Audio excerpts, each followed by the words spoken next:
Je vais être très honnête. Le Real Madrid peut gagner la Ligue des Champions cette année. Mais il y a un énorme, énorme problème dont personne ne parle, les gars. C'est vrai qu'on joue bien. C'est vrai qu'on presse plus. C'est vrai qu'on est plus cohérent.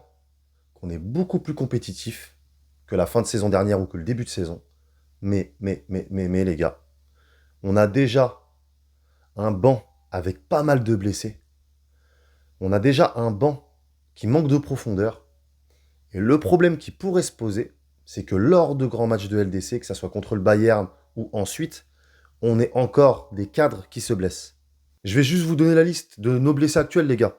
Donc on a Militao, fibre musculaire jusqu'au approximativement 31 mars 2026.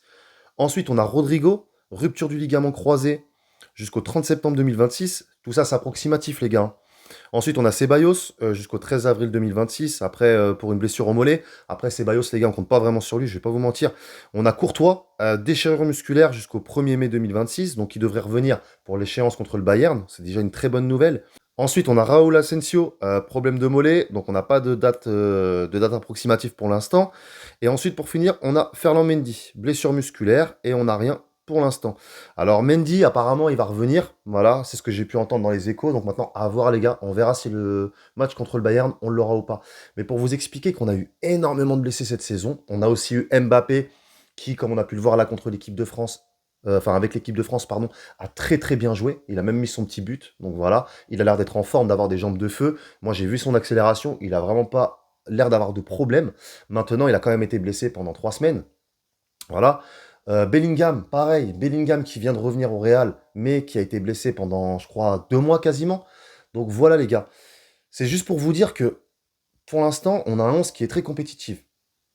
On va avoir Mbappé et Bellingham qui vont revenir dans le collectif. On les a déjà vus revenir, mais on n'a pas pu voir beaucoup, beaucoup de choses pour l'instant. Mais c'est vrai que ça fait peur, les gars. Ça fait peur. Parce que c'est vrai que là, on a des joueurs. euh, je pense, euh, je pense à Vinicius. Voilà. Vinicius qui, en ce moment, est exceptionnel. Valverde qui est exceptionnel. Voilà. Bon, Camavinga, c'est assez moyen dans l'ensemble. Mais la plupart de nos joueurs sont très bons, là, en ce moment. Sont très, très bons. Trent Alexander-Arnold, qui revenait de blessure, qui se blesse très régulièrement, malheureusement. On n'est pas à l'abri qu'il se reblesse et on en a besoin lors de grands matchs. Parce que voilà, c'est quand même un joueur qui sait très bien centrer, qui sait faire des belles passes en profondeur, qui casse les lignes et on en a besoin de ce genre de joueur. Donc oui, sur le papier, notre équipe est forte. On l'a bien vu, les gars. Contre Manchester City, on a tous été très étonnés. Quand on a vu le jeu, quand on a vu le pressing et surtout quand on joue à domicile. Et les gars, n'oubliez pas que contre le Bayern, on va jouer à domicile. On a les moyens de les taper. En tout cas, chez nous, on a les moyens de les taper. J'en suis sûr et certain. Beaucoup sont très pessimiste, je dirais, ce qui est normal, les gars. Hein. Le Bayern, c'est la meilleure équipe du championnat pour moi. Pour moi, en LDC, c'est la meilleure équipe. Voilà. Pour moi, tu as battu le Bayern, tu peux quasiment battre tout le monde. Pour moi, Paris, par exemple, qui me font extrêmement peur, bah, je dirais que pour moi, c'est ce Real qui est le plus à même pardon, de battre ce Paris. Arsenal, pour moi, c'est le Real qui est le plus à même à battre cet Arsenal-là, avec Paris. Je vous le dis, les gars, parce que c'est vrai que je vois beaucoup de choses, je vois beaucoup de nos supporters qui sont, comment je pourrais dire ça, qui sont très pessimistes. Mais les gars, il faut rester optimiste, vraiment. Moi, je suis sûr qu'on peut les taper. Donc ouais, pour moi, un des problèmes principaux, parce que pour moi, il y en a un deuxième et je vais vous le donner après. Pour moi, l'un des problèmes principaux, c'est ça, c'est les blessures. Mais ça, c'est tout club qui est confronté. Mais c'est vrai que nous, on y est plus confronté que d'autres. Et quand on voit le staff médical bidon qu'on se tape, c'est vrai que ça fait peur, quoi. Ça fait très peur, les gars. Donc j'espère que nos joueurs vont bien faire tourner en Liga. Parce que là, on a un match à venir en Liga le 4. D'ailleurs, il faut que je regarde contre qui c'est, les gars. Voilà, donc samedi prochain, on joue contre Mallorca, les gars. On joue contre Mallorca, donc match très facile. On joue chez eux, mais c'est match très facile. Donc là, il faut vraiment qu'on fasse tourner. Il ne faut pas qu'on prenne de risques. Tous ceux qui sont prévus pour mardi 7 contre le Bayern, il faut les garder au chaud. Vraiment. Il faut faire tourner. Voilà, à la limite, tu les fais jouer un peu en fin de match, etc. Tu fais tourner, mais il faut absolument pas qu'on garde notre 11 type. Voilà, les gars. Je vous le dis parce que sinon, après, on prendra l'eau. Il faut pas qu'on ait plus de blessés. C'est déjà l'hécatombe au Real, donc il faut pas en rajouter. Là, on récupère Mbappé qui a l'air vraiment en forme, les gars. Je l'ai vu hier contre l'équipe de France. C'était vraiment topissime. Il a fait vraiment un excellent match. Pour un mec qui revenait de blessure, moi je trouve qu'il a été très performant. Et on l'a même vu défendre, les gars. On l'a vu défendre avec l'équipe de France. Ce qui est exceptionnel parce qu'avec l'équipe de France, il ne le défend jamais. Donc il n'a pas très très bien défendu, dans le sens où il a mal relancé le ballon, mais vraiment, hein, il avait mis un tampon à je sais plus qui, un joueur brésilien, et c'était propre à voir. Et s'il garde cette mentalité-là avec l'équipe du Real, on pourra aller loin, les gars, j'en suis sûr. Parce qu'il faut absolument qu'on garde Hussein sous le coude, Rudiger aussi sous le coude, qui est jamais à l'abri d'une blessure. Voilà. Après, ça peut tourner côté gauche entre Mendy s'il revient. Moi, j'avais entendu qu'il devait revenir. Carreras, etc. Enfin voilà, on peut faire tourner un peu côté gauche, côté droit, on peut mettre Alexander Arnold. Voilà, on peut vraiment tourner un petit peu en défense, mais en défense centrale, il faudra absolument garder Hussein, qui est très bon en ce moment, avec Rudiger, qui est le patron. Au milieu, les gars, on a un Valverde qui marche sur l'eau. On ne peut pas s'en passer, les gars. On ne peut absolument pas s'en passer. Donc il faut absolument que Valverde garde des forces, qu'il ne joue pas tous les matchs. Moi, je veux vraiment qu'Arbeloa fasse tourner. Là, par exemple, un Valverde, bah, pour moi, il n'est pas obligé de jouer contre le match contre Mallorca. Voilà. Tu peux mettre l'équipe B. Hein. Tu peux vraiment mettre l'équipe B, là. Vraiment, tu mets ceux qui jouent moins, ceux qui ont besoin de temps de jeu, comme des Gonzalo, etc. Mais là, pour les matchs de LDC, tu me gardes ce genre de joueurs. C'est ça qu'il faut en vrai, les gars. C'est pareil, le petit Pitarch, les gars. Le petit Pitarch, il y en a qui en parlent pas assez, mais moi, je trouve qu'il est exceptionnel. Dans le jeu, dans les transitions, dans le pressing, dans la récupération de ballon, il est vraiment bon, Pitarch. Et pour moi, Pitarch, c'est pareil, c'est un joueur qui ne doit pas se blesser. Même s'il y a moins de chances qu'il se blesse, il a 18 ans, il est très jeune, il est beaucoup plus solide, voilà, qu'un mec qui a 30 ans, c'est clair et net qu'il se cassera moins vite. Mais il faut le préserver. Il faut le préserver. Physiquement, il faut le préserver, mentalement, il faut le préserver. Voilà. Donc contre Mallorca, je pense qu'il jouera. Peut-être pas tout le match, mais en tout cas, il va jouer une partie du match, à mon avis. Parce qu'il doit avoir du temps de jeu, parce qu'il doit jouer, etc. Voilà, c'est un jeune, donc il lui faut du temps de jeu, il lui faut de la confiance. Mais il faut faire très attention, encore une fois. Il ne faudra pas qu'on ait un Pitarch qui soit blessé. On a vu que Pitarch, dans les matchs de LDC, il était chaud, les gars. Il était prêt. Il savait gérer la pression. Il savait la boire. Donc, Pitarch, c'est pareil. Ça fait partie d'un de nos meilleurs milieux actuellement. Il faut qu'on le garde au chaud. Après, on a le duo Kamavinga-Chouameni. C'est pareil. Bon, Kamavinga, c'est vrai qu'actuellement, j'ai un peu plus de mal avec Kamavinga, même s'il fait pas non plus des matchs dégueulasses. Mais c'est vrai que j'ai un peu plus de mal. Chouameni, par contre, je trouve qu'il est très, très, très, très bon, les gars. Et un Chouameni, on en a besoin. Un Chouameni, c'est un gars qui sait défendre, c'est un vrai chien de garde, en fait. Et on a besoin de ce genre de joueurs. Qui savent faire les replis défensifs, qui savent, voilà, qui sont costauds physiquement, qui font pas trop, trop, trop de fautes, même si ça lui arrive d'en faire, ce qui est normal. Mais il en fait pas trop, trop. C'est surtout qu'il sait où les faire, voilà, même si ça lui est déjà arrivé de donner des pénaltys gratos, mais parce que là, contre le Bayern, les gars, on va en avoir des offensives à gérer. On va en avoir énormément des offensives à gérer. Il faut qu'on ait des joueurs qui savent garder le ballon. Il faut qu'on ait des joueurs qui savent se concentrer jusqu'au bout des 90 minutes. On ne peut pas se permettre d'avoir un mec qui commence à prendre l'eau. Et Chouamini, il est très bon pour ça. Donc c'est pareil, il ne faut pas qu'il se blesse, les gars. Voilà. Même si il ne nous reste plus qu'un seul match euh, avant le Bayern, mais on ne sait jamais.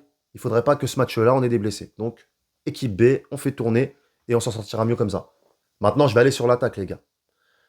On a vu que Brahim Diaz et Vini, ça le faisait grave. Maintenant, on n'est pas fou, les gars. On n'est pas fou. On sait très bien que Brahim Diaz va pas jouer pour le match du Bayern. On n'est pas fou. On sait très bien que Mbappé sera titulaire. Voilà. On sait très bien que le plan de jeu va changer. Et après, on en reviendra à ce que je voulais dire au départ, mais en fait, il n'y a pas qu'une seule chose qui me fait peur, qui sont les blessés, mais il y a une deuxième chose qui me fait peur, les gars.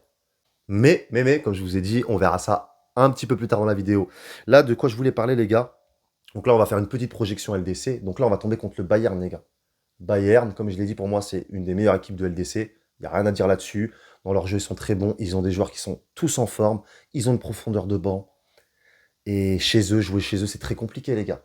Jouer dans les clubs de PL à l'extérieur, c'est très dur. Mais jouer en Allemagne, c'est aussi très compliqué. C'est vraiment très compliqué. Ils ont vraiment le troisième homme. On sait que ça va être difficile.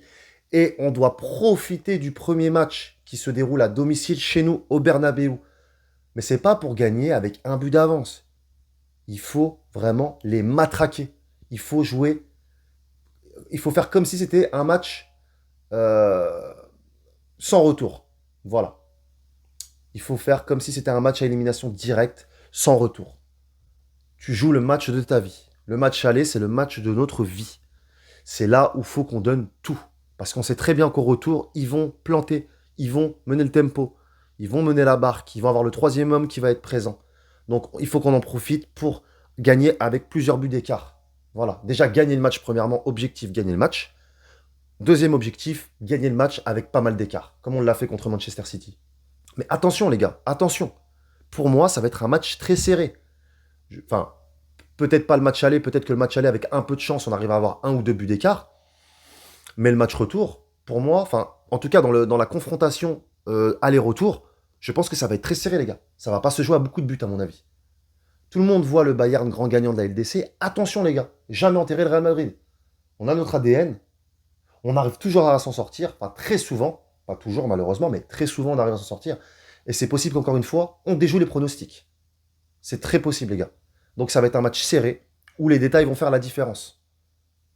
Quand on dit les détails vont faire la différence, c'est est-ce que tous les joueurs font les efforts? Est-ce que le schéma tactique d'Arbeloa va payer? J'espère qu'il ne va pas tout changer, les gars. Il sera obligé de changer des choses. Et là, on va en arriver à ce qui me fait peur. Bellingham qui revient de blessure, Mbappé qui revient de blessure. Alors, on va dire que Mbappé, les gars, limite, ça m'inquiète moins que Bellingham. Je vous le dis. Sincèrement, je vous le dis. Au départ, c'était le contraire. Mais moi, là, Mbappé, je l'ai vu jouer avec l'équipe de France.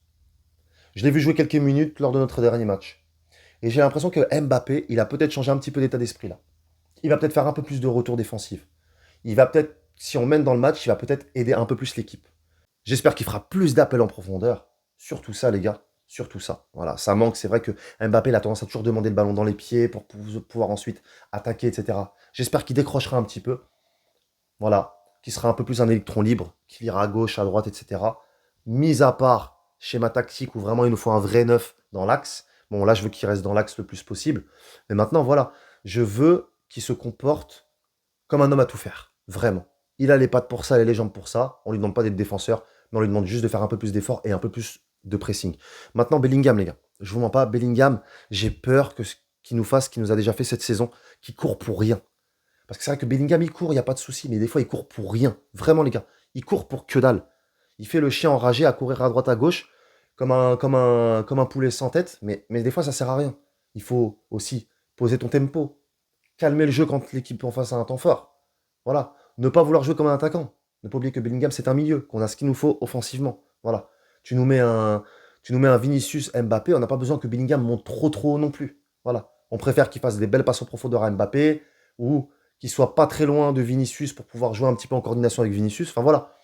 Mais on veut pas qu'il joue comme un neuf. C'est pas ce qu'on lui demande à Bellingham. Donc j'espère vraiment que Bellingham va réussir à trouver sa place dans le collectif, mais aussi Mbappé. Je mets aussi Mbappé dans le panier parce que Mbappé, on l'a vu jouer 15 minutes lors du dernier match. Donc c'est très compliqué de se faire un avis dessus. Donc voilà. Pour moi, le Real peut gagner cette confrontation. Voilà. Enfin, cette double confrontation peut la gagner.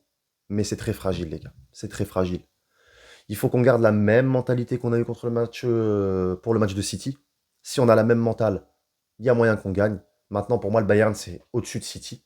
Voilà. Niveau, en termes de niveau, c'est au-dessus de City. Maintenant, il ne faut pas oublier que City, on leur a mis 5-1. Donc moi, je ne demande pas au Real de gagner avec 4 buts d'écart. C'est pas ce que je demande. Moi, même si on gagne avec un but d'écart dans les doubles confrontations, pardon, ça me suffira largement, les gars. Je m'en contente très très bien. En tout cas, moi, les gars, je suis très hypé par cette rencontre. J'ai hâte, vraiment hâte de les rencontrer, de les regarder dans les yeux et de montrer ce que notre grand club peut leur faire. Vraiment. Moi, j'y crois en tout cas. Je sais qu'il y a beaucoup de gens qui sont pessimistes, mais je reste optimiste, les gars. Si on y va en baissant la tête, on n'y arrivera pas. On n'y arrivera pas. L'avantage, comme je vous dis, c'est qu'on joue le premier match chez nous. Ce qui permettrait de leur mettre une claque. Et moi, je sais qu'on est capable de leur mettre une claque avec un grand Mbappé, avec un grand Vinicius, avec des milieux comme Pitarch, avec des défenseurs comme Hussein, Rudiger, voilà, Carreras, Mendy, voilà. Trent Alexander-Arnold à droite, Valverde, voilà, on a de quoi faire. Courtois qui va sûrement revenir, qui pourra nous faire les arrêts décisifs. Et si il ne revient pas pour le premier match, ça fait chier les gars, j'avoue. Mais on a un Lunin qui pourra faire le boulot, même si c'est pas Courtois, je sais qu'il est capable de faire le boulot. Donc, faut y croire et les regarder dans les yeux. Les gars, une seule chose à dire, à la Madrid les frères, à la Madrid, il faut vraiment rester concentré et être derrière nos joueurs et les supporter jusqu'au bout. Les gars, je vous laisse sur ça, je vous souhaite une bonne soirée et on se retrouve bientôt pour une prochaine vidéo. Ciao ciao l'équipe.